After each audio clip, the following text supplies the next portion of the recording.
ಮತ್ತೆ ಬಳ್ಳಾರಿ ಜೈಲಿಗೆ ದರ್ಶನನ್ನ ಶಿಫ್ಟ್ ಮಾಡೋದಕ್ಕೆ ತಯಾರಿಗಳು ಆಗ್ತಾ ಇದೆ. ಪರಪ್ಪನ ಅಗ್ರಹಾರದಿಂದ ನೇರವಾಗಿ ಬಳ್ಳಾರಿ ಜೈಲಿಗೆ ಶಿಫ್ಟ್ ಮಾಡೋದಕ್ಕೆ ಜೈಲಾಧಿಕಾರಿಗಳು ಸಿದ್ಧತೆಯನ್ನ ಮಾಡಿಕೊಳ್ತಾ ಇದ್ದಾರೆ. ಇದಕ್ಕಾಗಿ ಮನವಿಯನ್ನ ಕೂಡ ಸಲ್ಲಿಸೋದಕ್ಕೆ ರೆಡಿ ಆಗಿದ್ದಾರೆ. ಬಳ್ಳಾರಿ ಜೈಲಿಗೆ ಹೋಗಬೇಕು. ಜಾಮೀನು ಸಿಕ್ಕಾಗ ಬಳ್ಳಾರಿ ಜೈಲಲ್ಲಿ ಇದ್ದ ದರ್ಶನ್ ಈಗ ಸದ್ಯ ಪರಪ್ಪನ ಅಗ್ರಹಾರ ಸೇರಿರುವಂಥದ್ದು. ಪರಪ್ಪನ ಅಗ್ರಹಾರ ಜೈಲಿಂದ ನೇರವಾಗಿ ಮತ್ತೆ ಬಳ್ಳಾರಿ ಜೈಲಿಗೆ ಶಿಫ್ಟ್ಗೆ ತಯಾರಿ ನಡೀತಾ ಇದೆ. ಇದೇ ವಿಚಾರವಾಗಿ ಕೋರ್ಟ್ಗೆ ಅರ್ಜಿಯನ್ನು ಸಲ್ಲಿಸಲಿಕ್ಕಿದ್ದಾರೆ ಜೈಲಾಧಿಕಾರಿಗಳು. SPP ಪ್ರಸನ್ನಕುಮಾರ್ ಮೂಲಕ ಮನವಿಗೆ ಪ್ಲಾನ್ ಮಾಡಿಕೊಡ್ತಾ ಇದ್ದಾರೆ. ಸದ್ಯ ಪರಪ್ಪನ ಅಗ್ರಹಾರ ಜೈಲಲ್ಲಿ ದರ್ಶನ್ ಕಳೆದ ಬಾರಿ ಕೆಲ ರೌಡಿಗಳ ಸಂಪರ್ಕದಲ್ಲಿ ಇದೇ ದರ್ಶನ್ ಇದ್ದದ್ದು. ಐಷಾರಾಮಿ ಜೀವನ ಜೈಲಿನ ಒಳಗಡೆ ಅಂತ ಹೇಳಿ ಕೈಯಲ್ಲಿ coffee mug, cigarette, round table, chair ಇವೆಲ್ಲದ ಫೋಟೋ ವೈರಲ್ ಆಗಿ ಇಡೀ ರಾಜ್ಯದಲ್ಲಿ ದೇಶದಲ್ಲಿ ಆಕ್ರೋಶಕ್ಕೆ ಕಾರಣ ಆಗಿತ್ತು. ಕೈದಿಗಳಿಗೆ ಈ ರೀತಿಯ ಫೆಸಿಲಿಟೀಸ್ ಆ ಜೈಲಲ್ಲಿ ಸಿಗುತ್ತಾ ಅನ್ನುವಂಥದ್ದು ಈಗ ಐಷಾರಾಮಿ ವ್ಯವಸ್ಥೆಯನ್ನು ಮಾಡಿದ್ದ ಜೈಲಾಧಿಕಾರಿ ಎತ್ತಂಗಡಿ ಡಿಸ್ಮಿಸ್ ಆಗಿರುವಂಥದ್ದು. ಮತ್ತೊಂದು ಕಡೆ ಈಗ ಸದ್ಯ ಇದು ಯಾವುದು ಕೂಡ ಅಲ್ಲಿ ವ್ಯವಸ್ಥೆ ಇಲ್ಲ. ಕೋರ್ಟ್ ಖಡಕ್ ಸೂಚನೆ ಕೊಟ್ಟಿದೆ. ಇನ್ನು ಮತ್ತೆ ಬಳ್ಳಾರಿ ಜೈಲಿಗೆ ಶಿಫ್ಟ್ ಮಾಡೋದಕ್ಕೆ ಸಿದ್ಧತೆಯನ್ನು ಮಾಡಿಕೊಳ್ಳಲಾಗ್ತಾ ಇದೆ.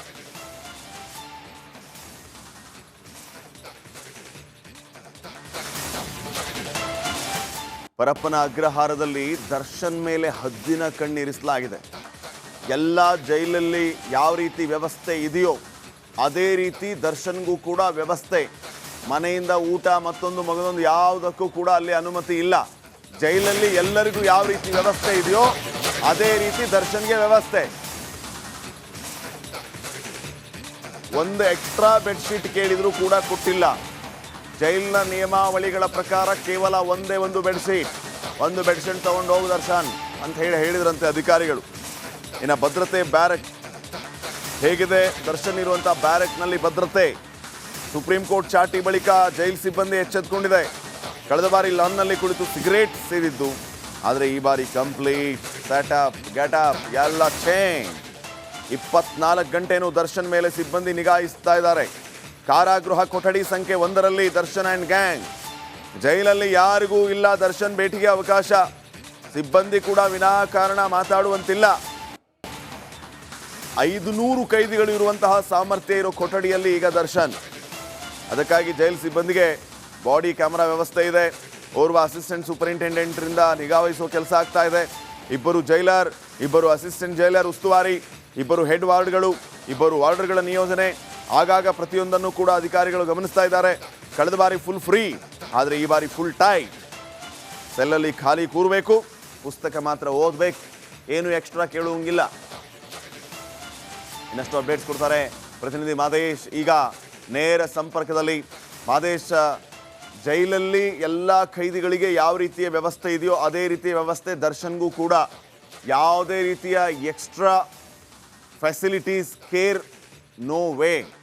ಮೊನ್ನೆ ದರ್ಶನ್ ಒಂದು ಎಕ್ಸ್ಟ್ರಾ ಬೆಡ್ಶೀಟ್ ಕೊಡಿ ಅಂತ ಕೇಳಿದ್ದಕ್ಕೆ ಒಂದೇ ಬೆಡ್ಶೀಟ್ ಕೊಡೋದು ಜೈಲಿನ ಮ್ಯಾನ್ಯುವಲ್ ಪ್ರಕಾರ. ಒಂದು ಬೆಡ್ಶೀಟ್ ತೊಗೊಂಡು ಹೋಗಿ ಅಂತ ಕಳಿಸಿದ್ರಂತೆ. ಸೊ ಈಗ ಸದ್ಯಕ್ಕೆ ಖಡಕ್ಕಾಗಿ ಹದ್ದಿನ ಕಣ್ಣಿರಿಸಿರುವಂಥ ವಿಚಾರವೂ ಗೊತ್ತಾಗ್ತಾ ಇದೆ. ಏನೆಲ್ಲ ಅಪ್ಡೇಟ್ಸ್ ಕೊಡ್ತೀರಿ? ಹೇಗಿದೆ ದರ್ಶನ್ನ ಜೀವನ ಜೈಲಲ್ಲಿ?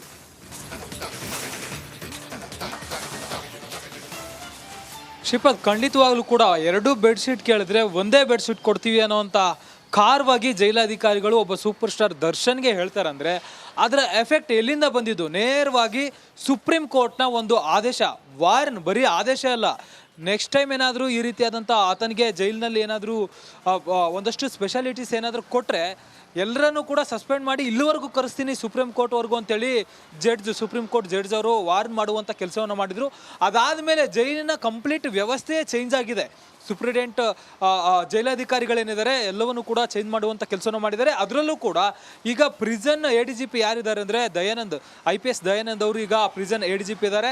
ದರ್ಶನ್ನ ಅರೆಸ್ಟ್ ಮಾಡುವಂಥ ಸಂದರ್ಭದಲ್ಲಿ ಕಮಿಷನರ್ ಆಗಿದ್ರಲ್ಲ ಅದೇ ದಯಾನಂದ್ ಈಗ ಪ್ರಿಸನ್ ADGP ಆಗಿದ್ದಾರೆ. ಹೀಗಾಗಿ ಒಂದಷ್ಟು ವ್ಯವಸ್ಥೆಗಳನ್ನು ಚೇಂಜ್ ಮಾಡಲಾಗಿದೆ. ಮತ್ತೊಂದು ಕಡೆ ಈಗಾಗಲೇ ಸುಪ್ರೀಂ ಕೋರ್ಟ್ನ ಆದೇಶ ಇರೋದ್ರಿಂದ ಪ್ರತಿಯೊಂದು ಹಂತದಲ್ಲೂ ಕೂಡ ಯಾವುದೇ ರೀತಿಯಾದಂಥ ಫೋಟೋಗಳಾಗಿರ್ಬೋದು, ಕೈದಿಗಳಿಗೆ ಯಾವುದೇ ರೀತಿಯಾದಂಥ ವ್ಯವಸ್ಥೆಗಳು ಸಿಗಬಾರ್ದು ಅನ್ನೋಂಥ ನಿಟ್ಟಿನಲ್ಲಿ ಈಗ ನೋಡಿಕೊಳ್ಳುವ ನೀಡುವಂಥ ಕೆಲಸವನ್ನು ಮಾಡಲಾಗ್ತಿದೆ.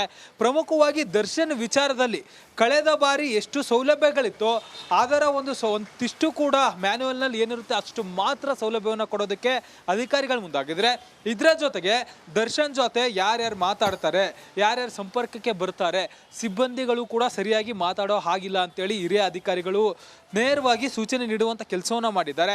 ಯಾಕಂದರೆ ಕಳೆದ ಬಾರಿ ಜೈಲಿನಲ್ಲಿದ್ದಂಥ ಒಂದಷ್ಟು ವಿಚಾರಗಳನ್ನು ಏನೆಲ್ಲ ನಡೆದಿತ್ತು, ನ್ಯಾಷನಲ್ ಸುದ್ದಿಯಾಗಿತ್ತು. ದರ್ಶನ್ ಓರ್ವ ರೌಡಿ ಶೀಟರ್ ಜೊತೆ, ಅದರಲ್ಲೂ ಕೂಡ ವಿಲ್ಸನ್ ಗಾರ್ಡನ್ ನಾಗ ಅನ್ನುವಂಥ ರೌಡಿ ಶೀಟರ್ ಜೊತೆ ಕೂತ್ಕೊಂಡು ಒಂದು ಬಾರ್ನಲ್ಲಿ ಕೂತು ಯಾವ ರೀತಿ ಸಿಗರೇಟ್ ಸೇರ್ತಾರಲ್ಲ ಅದೇ ರೀತಿಯಾಗಿ ಒಂದು ಫೋಟೋ ವೈರಲ್ ಆಗಿತ್ತು.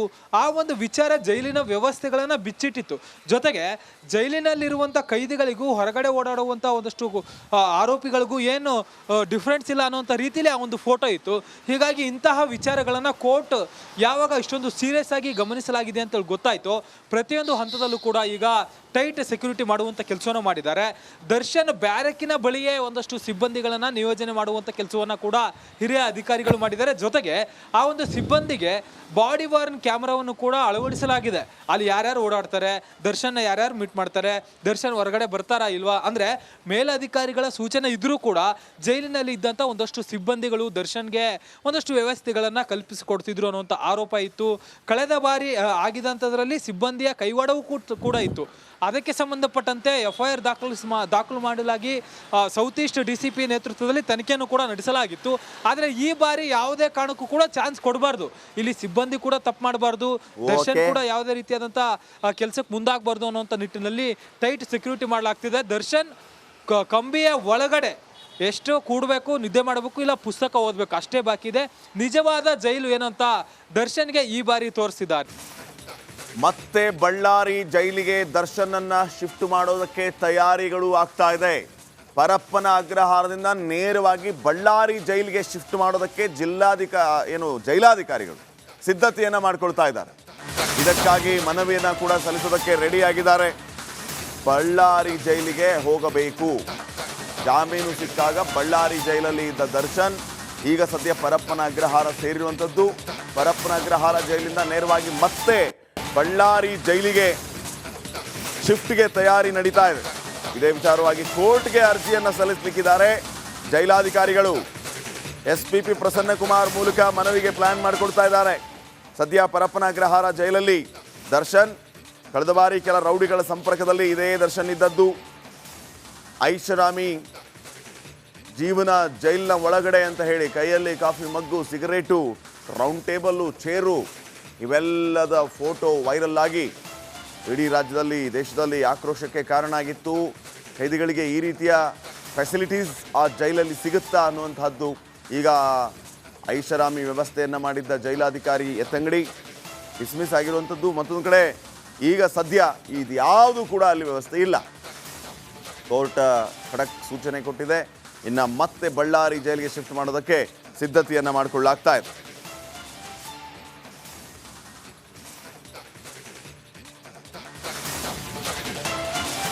ಪರಪ್ಪನ ಅಗ್ರಹಾರದಲ್ಲಿ ದರ್ಶನ್ ಮೇಲೆ ಹದ್ದಿನ ಕಣ್ಣಿರಿಸಲಾಗಿದೆ. ಎಲ್ಲ ಜೈಲಲ್ಲಿ ಯಾವ ರೀತಿ ವ್ಯವಸ್ಥೆ ಇದೆಯೋ ಅದೇ ರೀತಿ ದರ್ಶನ್ಗೂ ಕೂಡ ವ್ಯವಸ್ಥೆ. ಮನೆಯಿಂದ ಊಟ ಮತ್ತೊಂದು ಮಗದೊಂದು ಯಾವುದಕ್ಕೂ ಕೂಡ ಅಲ್ಲಿ ಅನುಮತಿ ಇಲ್ಲ. ಜೈಲಲ್ಲಿ ಎಲ್ಲರಿಗೂ ಯಾವ ರೀತಿ ವ್ಯವಸ್ಥೆ ಇದೆಯೋ ಅದೇ ರೀತಿ ದರ್ಶನ್ಗೆ ವ್ಯವಸ್ಥೆ. ಒಂದು ಎಕ್ಸ್ಟ್ರಾ ಬೆಡ್ಶೀಟ್ ಕೇಳಿದ್ರು ಕೂಡ ಕೊಟ್ಟಿಲ್ಲ.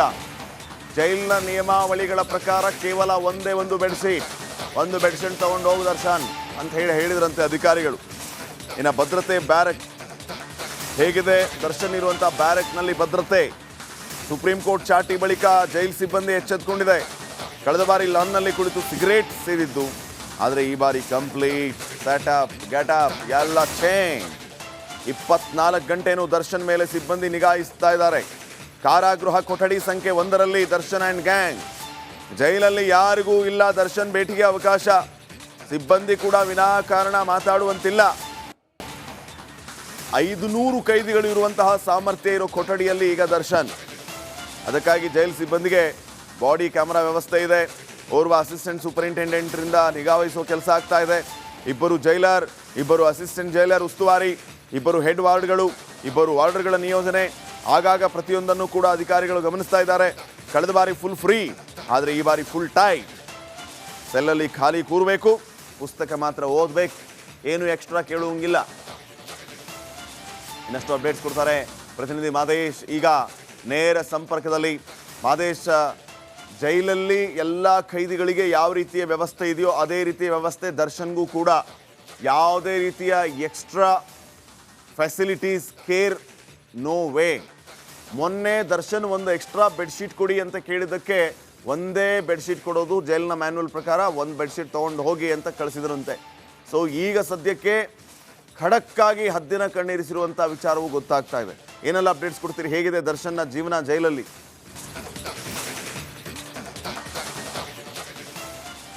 ಶ್ರೀಪಾದ್, ಖಂಡಿತವಾಗ್ಲೂ ಕೂಡ 2 ಬೆಡ್ಶೀಟ್ ಕೇಳಿದ್ರೆ ಒಂದೇ ಬೆಡ್ಶೀಟ್ ಕೊಡ್ತೀವಿ ಅನ್ನೋಂಥ ಖಾರವಾಗಿ ಜೈಲಾಧಿಕಾರಿಗಳು ಒಬ್ಬ ಸೂಪರ್ ಸ್ಟಾರ್ ದರ್ಶನ್ಗೆ ಹೇಳ್ತಾರಂದ್ರೆ ಅದರ ಎಫೆಕ್ಟ್ ಎಲ್ಲಿಂದ ಬಂದಿದ್ದು? ನೇರವಾಗಿ ಸುಪ್ರೀಂ ಕೋರ್ಟ್ನ ಒಂದು ಆದೇಶ.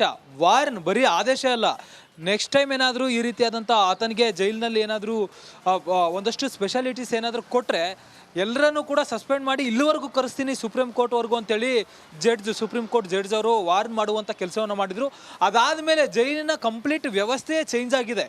ಸುಪ್ರೀಡೆಂಟ್ ಜೈಲಾಧಿಕಾರಿಗಳೇನಿದ್ದಾರೆ ಎಲ್ಲವನ್ನೂ ಕೂಡ ಚೇಂಜ್ ಮಾಡುವಂಥ ಕೆಲಸವನ್ನು ಮಾಡಿದ್ದಾರೆ. ಅದರಲ್ಲೂ ಕೂಡ ಈಗ ಪ್ರಿಸನ್ ADGP ಯಾರಿದ್ದಾರೆ ಅಂದರೆ ದಯಾನಂದ್, IPS ದಯಾನಂದ್ ಅವರು ಈಗ ಪ್ರಿಸನ್ ADGP ಇದ್ದಾರೆ. ದರ್ಶನ್ನ ಅರೆಸ್ಟ್ ಮಾಡುವಂಥ ಸಂದರ್ಭದಲ್ಲಿ ಕಮಿಷನರ್ ಆಗಿದ್ರಲ್ಲ, ಅದೇ ದಯಾನಂದ್ ಈಗ ಪ್ರಿಸನ್ ADGP ಆಗಿದ್ದಾರೆ. ಹೀಗಾಗಿ ಒಂದಷ್ಟು ವ್ಯವಸ್ಥೆಗಳನ್ನು ಚೇಂಜ್ ಮಾಡಲಾಗಿದೆ. ಮತ್ತೊಂದು ಕಡೆ ಈಗಾಗಲೇ ಸುಪ್ರೀಂ ಕೋರ್ಟ್ನ ಆದೇಶ ಇರೋದ್ರಿಂದ ಪ್ರತಿಯೊಂದು ಹಂತದಲ್ಲೂ ಕೂಡ ಯಾವುದೇ ರೀತಿಯಾದಂಥ ಫೋಟೋಗಳಾಗಿರ್ಬೋದು, ಖೈದಿಗಳಿಗೆ ಯಾವುದೇ ರೀತಿಯಾದಂಥ ವ್ಯವಸ್ಥೆಗಳು ಸಿಗಬಾರ್ದು ಅನ್ನೋಂಥ ನಿಟ್ಟಿನಲ್ಲಿ ಈಗ ನೋಡಿಕೊಳ್ಳುವಂಥ ಕೆಲಸವನ್ನು ಮಾಡಲಾಗ್ತಿದೆ. ಪ್ರಮುಖವಾಗಿ ದರ್ಶನ್ ವಿಚಾರದಲ್ಲಿ ಕಳೆದ ಬಾರಿ ಎಷ್ಟು ಸೌಲಭ್ಯಗಳಿತ್ತೋ ಅದರ ಒಂದಿಷ್ಟು ಕೂಡ ಮ್ಯಾನ್ಯುವಲ್ನಲ್ಲಿ ಏನಿರುತ್ತೆ ಅಷ್ಟು ಮಾತ್ರ ಸೌಲಭ್ಯವನ್ನು ಕೊಡೋದಕ್ಕೆ ಅಧಿಕಾರಿಗಳು ಮುಂದಾಗಿದ್ರೆ, ಇದರ ಜೊತೆಗೆ ದರ್ಶನ್ ಜೊತೆ ಯಾರ್ಯಾರು ಮಾತಾಡ್ತಾರೆ, ಯಾರ್ಯಾರು ಸಂಪರ್ಕಕ್ಕೆ ಬರ್ತಾರೆ, ಸಿಬ್ಬಂದಿಗಳು ಕೂಡ ಸರಿಯಾಗಿ ಮಾತಾಡೋ ಹಾಗಿಲ್ಲ ಅಂತೇಳಿ ಹಿರಿಯ ಅಧಿಕಾರಿಗಳು ನೇರವಾಗಿ ಸೂಚನೆ ನೀಡುವಂಥ ಕೆಲಸವನ್ನು ಮಾಡಿದ್ದಾರೆ. ಯಾಕಂದರೆ ಕಳೆದ ಬಾರಿ ಜೈಲಿನಲ್ಲಿದ್ದಂಥ ಒಂದಷ್ಟು ವಿಚಾರಗಳನ್ನು ಏನೆಲ್ಲ ನಡೆದಿತ್ತು, ನ್ಯಾಷನಲ್ ಸುದ್ದಿಯಾಗಿತ್ತು. ದರ್ಶನ್ ಓರ್ವ ರೌಡಿ ಶೀಟರ್ ಜೊತೆ, ಅದರಲ್ಲೂ ಕೂಡ ವಿಲ್ಸನ್ ಗಾರ್ಡನ್ ನಾಗ ಅನ್ನುವಂಥ ರೌಡಿ ಶೀಟರ್ ಜೊತೆ ಕೂತ್ಕೊಂಡು ಒಂದು ಬಾರ್ನಲ್ಲಿ ಕೂತು ಯಾವ ರೀತಿ ಸಿಗರೇಟ್ ಸೇರ್ತಾರಲ್ಲ ಅದೇ ರೀತಿಯಾಗಿ ಒಂದು ಫೋಟೋ ವೈರಲ್ ಆಗಿತ್ತು. ಆ ಒಂದು ವಿಚಾರ ಜೈಲಿನ ವ್ಯವಸ್ಥೆಗಳನ್ನು ಬಿಚ್ಚಿಟ್ಟಿತ್ತು. ಜೊತೆಗೆ ಜೈಲಿನಲ್ಲಿರುವಂಥ ಖೈದಿಗಳಿಗೂ ಹೊರಗಡೆ ಓಡಾಡುವಂಥ ಒಂದಷ್ಟು ಆರೋಪಿಗಳಿಗೂ ಏನು ಡಿಫ್ರೆನ್ಸ್ ಇಲ್ಲ ಅನ್ನೋಂಥ ರೀತಿಯಲ್ಲಿ ಆ ಒಂದು ಫೋಟೋ ಇತ್ತು. ಹೀಗಾಗಿ ಇಂತಹ ವಿಚಾರಗಳನ್ನು ಕೋರ್ಟ್ ಯಾವಾಗ ಇಷ್ಟೊಂದು ಸೀರಿಯಸ್ ಆಗಿ ಗಮನಿಸಲಾಗಿದೆ ಅಂತೇಳಿ ಗೊತ್ತಾಯಿತು, ಪ್ರತಿಯೊಂದು ಹಂತದಲ್ಲೂ ಕೂಡ ಈಗ ಟೈಟ್ ಸೆಕ್ಯೂರಿಟಿ ಮಾಡುವಂಥ ಕೆಲಸವನ್ನು ಮಾಡಿದ್ದಾರೆ.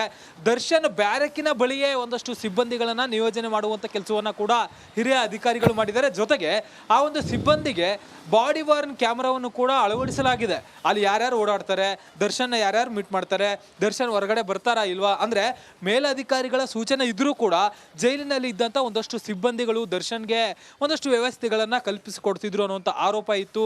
ಕಳೆದ ಬಾರಿ ಆಗಿದಂಥದ್ರಲ್ಲಿ ಸಿಬ್ಬಂದಿಯ ಕೈವಾಡವೂ ಕೂಡ ಇತ್ತು. ಅದಕ್ಕೆ ಸಂಬಂಧಪಟ್ಟಂತೆ FIR ದಾಖಲು ಮಾಡಲಾಗಿ ಸೌತ್ ಈಸ್ಟ್ DCP ನೇತೃತ್ವದಲ್ಲಿ ತನಿಖೆಯನ್ನು ಕೂಡ ನಡೆಸಲಾಗಿತ್ತು. ಆದರೆ ಈ ಬಾರಿ ಯಾವುದೇ ಕಾರಣಕ್ಕೂ ಕೂಡ ಚಾನ್ಸ್ ಕೊಡಬಾರ್ದು, ಇಲ್ಲಿ ಸಿಬ್ಬಂದಿ ಕೂಡ ತಪ್ಪು ಮಾಡಬಾರ್ದು, ದರ್ಶನ್ ಕೂಡ ಯಾವುದೇ ರೀತಿಯಾದಂಥ ಕೆಲಸಕ್ಕೆ ಮುಂದಾಗಬಾರ್ದು ಅನ್ನೋಂಥ ನಿಟ್ಟಿನಲ್ಲಿ ಟೈಟ್ ಸೆಕ್ಯೂರಿಟಿ ಮಾಡಲಾಗ್ತಿದೆ. ದರ್ಶನ್ ಕಂಬಿಯ ಒಳಗಡೆ ಎಷ್ಟು ಕೂಡಬೇಕು, ನಿದ್ದೆ ಮಾಡಬೇಕು, ಇಲ್ಲ ಪುಸ್ತಕ ಓದಬೇಕು ಅಷ್ಟೇ ಬಾಕಿ ಇದೆ. ನಿಜವಾದ ಜೈಲು ಏನಂತ ದರ್ಶನ್ಗೆ ಈ ಬಾರಿ